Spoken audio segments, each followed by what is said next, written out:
直接开始。I am writing this under an appreciable mental strain, since by tonight I shall be no more.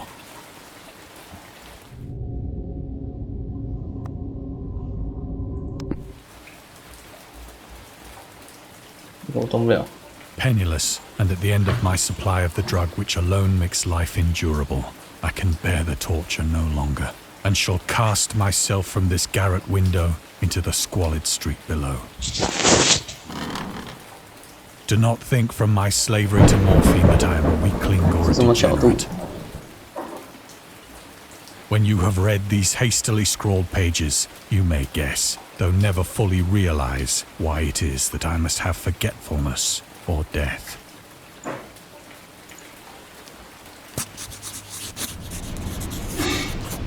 It was in one of the most open and least frequented parts of the broad Pacific that the packet of which I was supercargo fell a victim to the German sea raider.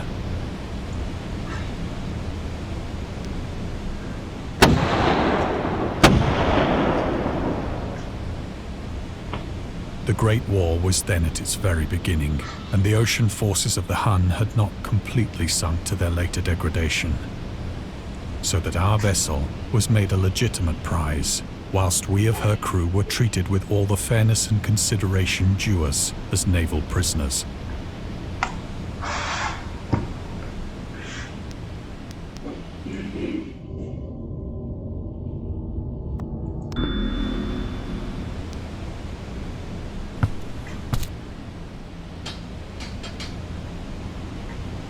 So liberal, indeed, was the discipline of our captors, that 5 days after we were taken, I managed to escape alone in a small boat with water and provisions for a good length of time.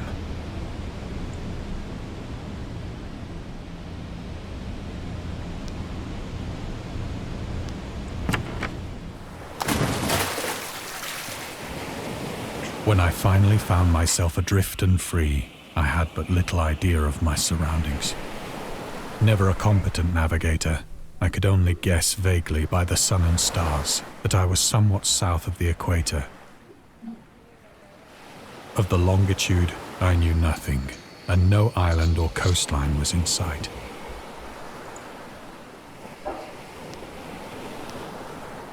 月亮，天空没有东西。 The weather kept fair, and for uncounted days I drifted aimlessly beneath the scorching sun, waiting either for some passing ship or to be cast on the shores of some habitable land.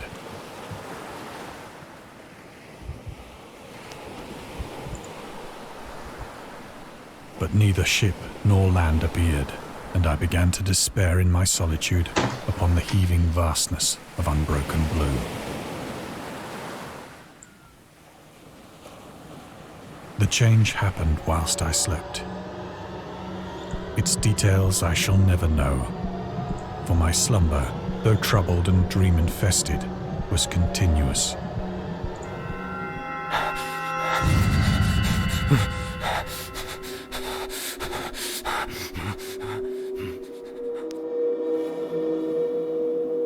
When at last I awoke, it was to discover myself half sucked into a slimy expanse of hellish black mire, which extended about me in monotonous undulations as far as I could see, and in which my boat lay grounded some distance away. Though one might well imagine that my first sensation would be of wonder at so prodigious and unexpected a transformation of scenery, I was in reality more horrified than astonished. For there was in the air, and in the rotting soil, a sinister quality which chilled me to the very core. The region was putrid with the carcasses of decaying fish, and of other less describable things which I saw protruding from the nasty mud of the unending plain. Perhaps I should not hope to convey in mere words the unutterable hideousness that can dwell in absolute silence and barren immensity. There was nothing within hearing, and nothing in sight, save a vast reach of black slime. Yet the very completeness of the stillness and the homogeneity of the landscape oppressed me with a nauseating fear. The sun was blazing down from a sky which seemed to me almost black in its cloudless cruelty, as though reflecting the inky marsh beneath my feet.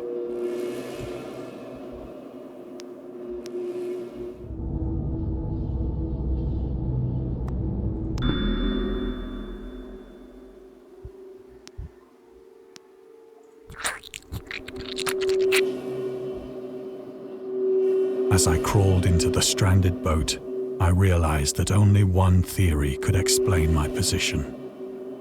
Through some unprecedented volcanic upheaval, a portion of the ocean floor must have been thrown to the surface, exposing regions for which innumerable millions of years had lain hidden under unfathomable watery depths. So great was the extent of the new land which had risen beneath me that I could not detect the faintest noise of the surging ocean, straining my ears as I might, nor were there any seafowl to prey upon the dead things.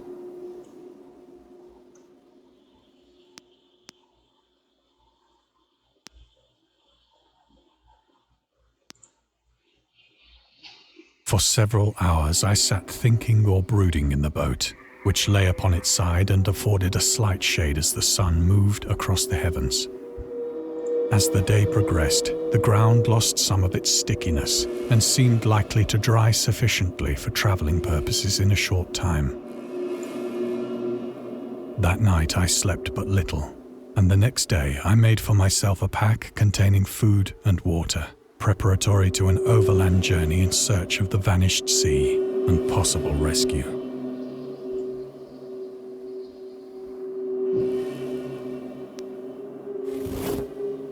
On the third morning, I found the soil dry enough to walk upon with ease. The odor of the fish was maddening, but I was too much concerned with graver things to mind so slight an evil, and set out boldly for an unknown goal.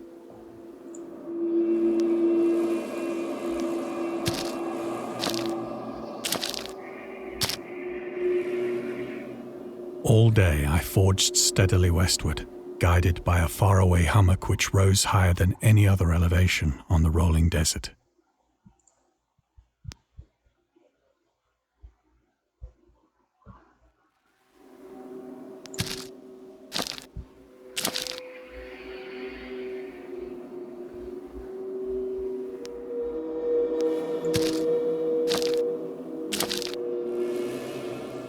That night, I encamped, and on the following day still travelled toward the hummock, though that object seemed scarcely nearer than when I had first espied it.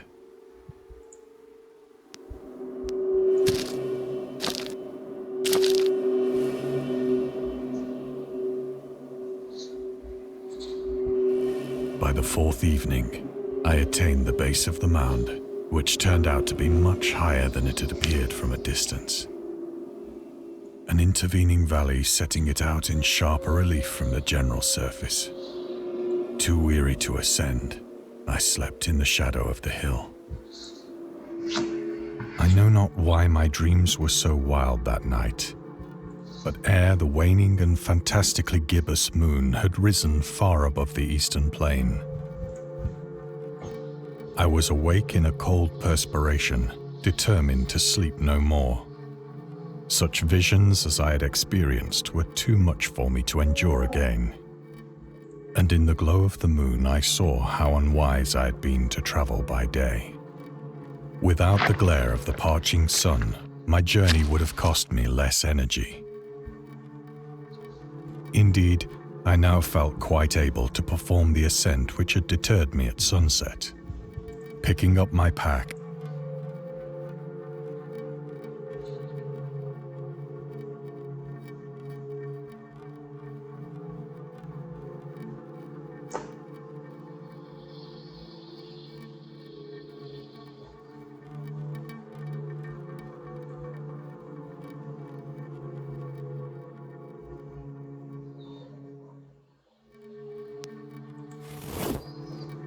I have said that the unbroken monotony of the rolling plain was a source of vague horror to me. But I think my horror was greater when I gained the summit of the mound and looked down the other side into an immeasurable pit or canyon, whose whose black recesses the moon had not yet soared high enough to illumine. I felt myself on the edge of the world, peering over the rim into a fathomless chaos of eternal night. Through my terror ran curious reminiscences of Paradise Lost, and of Satan's hideous climb through the unfashioned realms of darkness. As the moon climbed higher in the sky, I began to see that the slopes of the valley were not quite so perpendicular as I. Ledges and outcroppings of rock afforded fairly easy footholds for a descent, whilst after a drop of only a few hundred feet, the declivity became very gradual.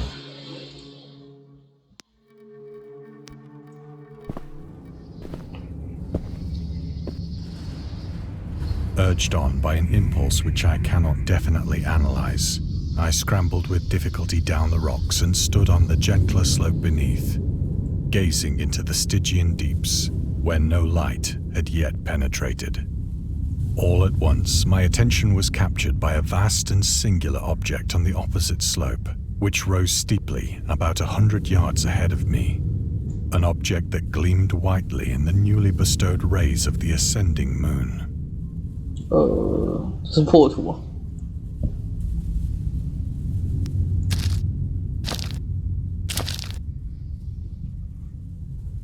That it was merely a gigantic piece of stone, I soon assured myself.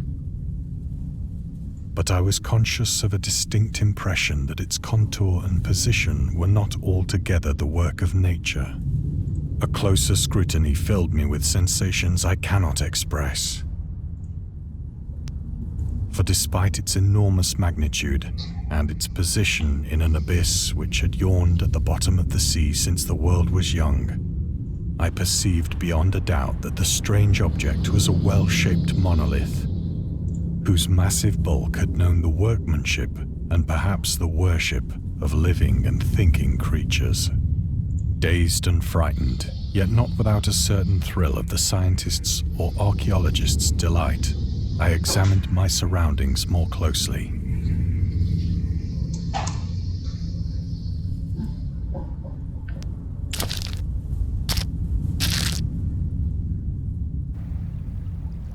The moon, now near the zenith, shone weirdly and vividly above the towering steeps that hemmed in the chasm,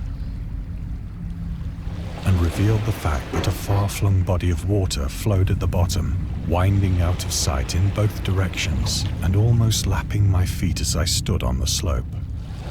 Across the chasm, the wavelets washed the base of the cyclopean monolith, on whose surface I could now trace both inscriptions and crude sculptures.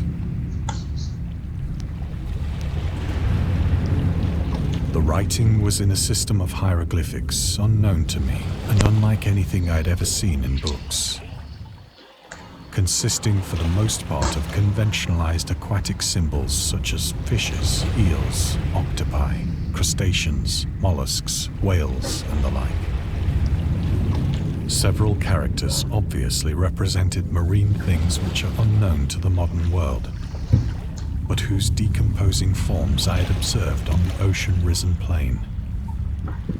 It was the pictorial carving, however, that did most to hold me spellbound.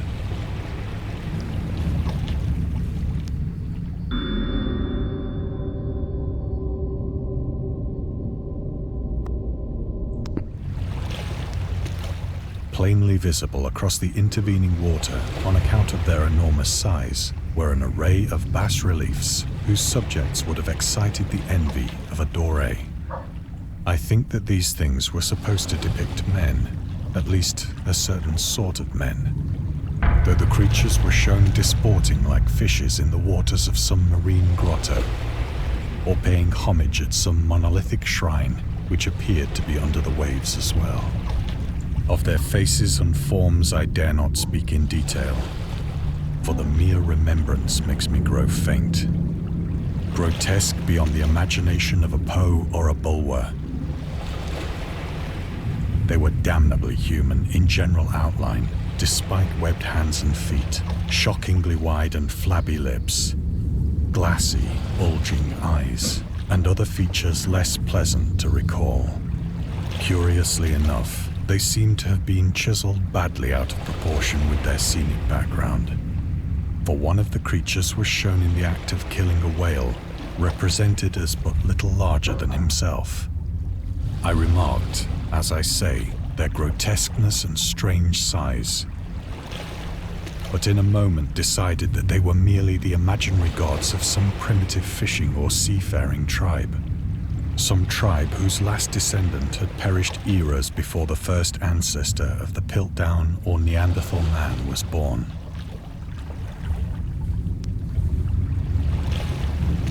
Awestruck at this unexpected glimpse into a past beyond the conception of the most daring anthropologist, I stood musing whilst the moon cast queer reflections on the silent channel before me. Then, suddenly, I saw it.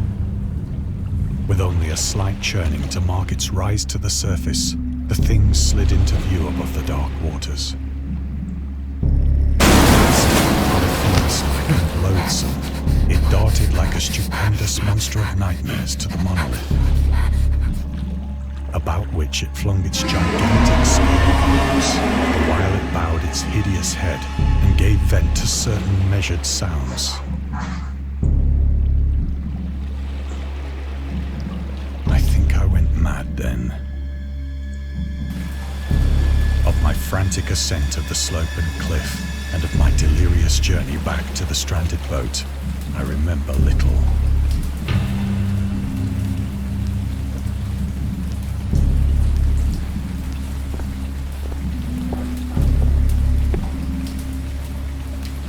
I believe I sang a great deal and laughed oddly when I was unable to sing.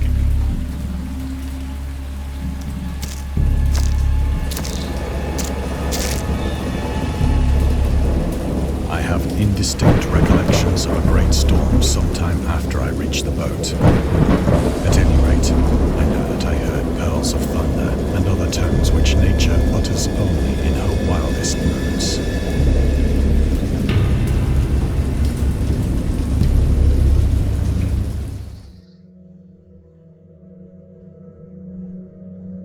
When I came out of the shadows, I was in a San Francisco hospital, brought thither by the captain of the American ship which had picked up my boat in mid-ocean.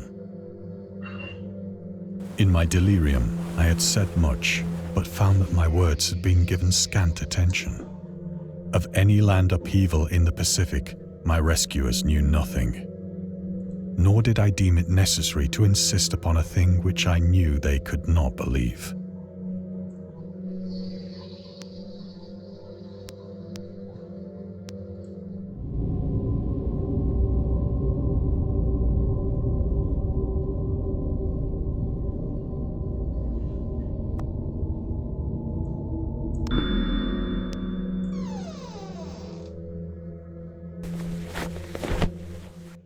Once I sought out a celebrated ethnologist and amused him with peculiar questions regarding the ancient Philistine legend of Dagon, the fish god.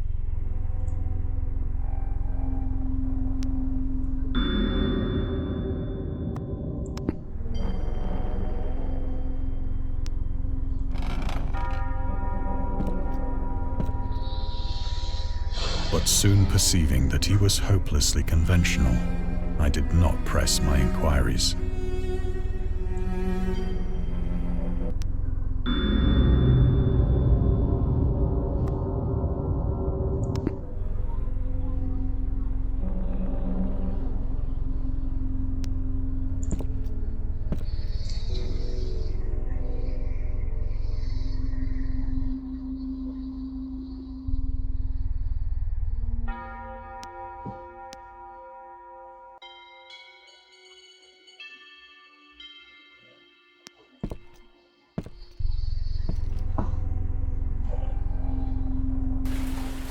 It is at night, especially when the moon is gibbous and waning, that I see the thing. I tried morphine, but the drug has given only transient surcease and has drawn me into its clutches as a hopeless slave.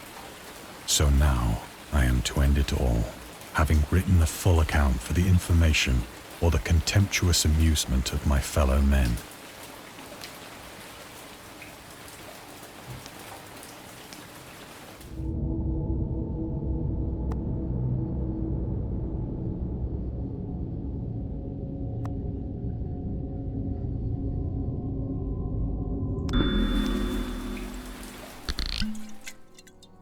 Often, I ask myself if it could not all have been a pure phantasm, a mere freak of fever as I lay sun-stricken and raving in the open boat after my escape from the German man-of-war. This I ask myself, but ever does there come before me a hideously vivid vision in reply. I cannot think of the deep sea without shuddering at the nameless things that may at this very moment be crawling and floundering on its slimy bed, worshipping their ancient stone idols and carving their own detestable likenesses on submarine obelisks of water-soaked granite. Of a day when the land shall sink and the dark ocean shall ascend amidst universal pandemonium.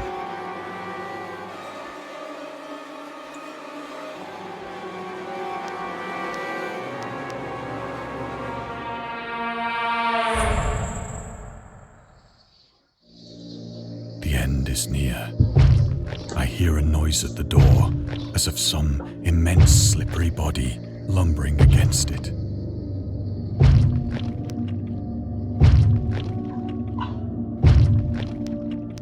It shall not find me.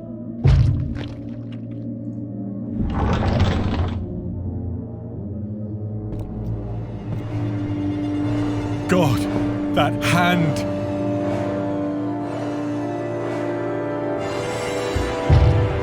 The window! The window!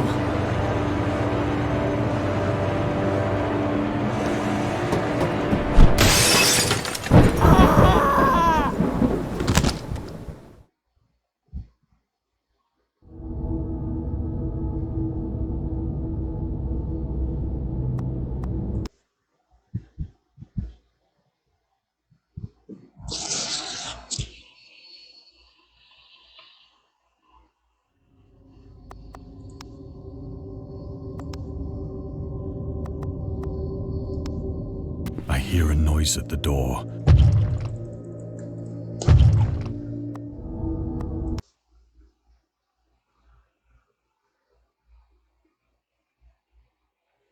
Hả? Nó sao?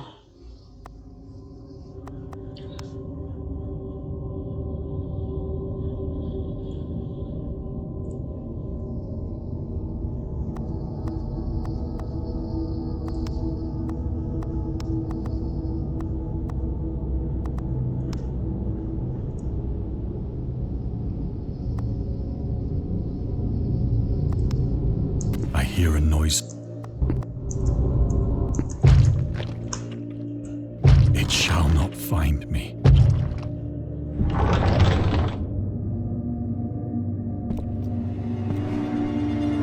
God, that hand!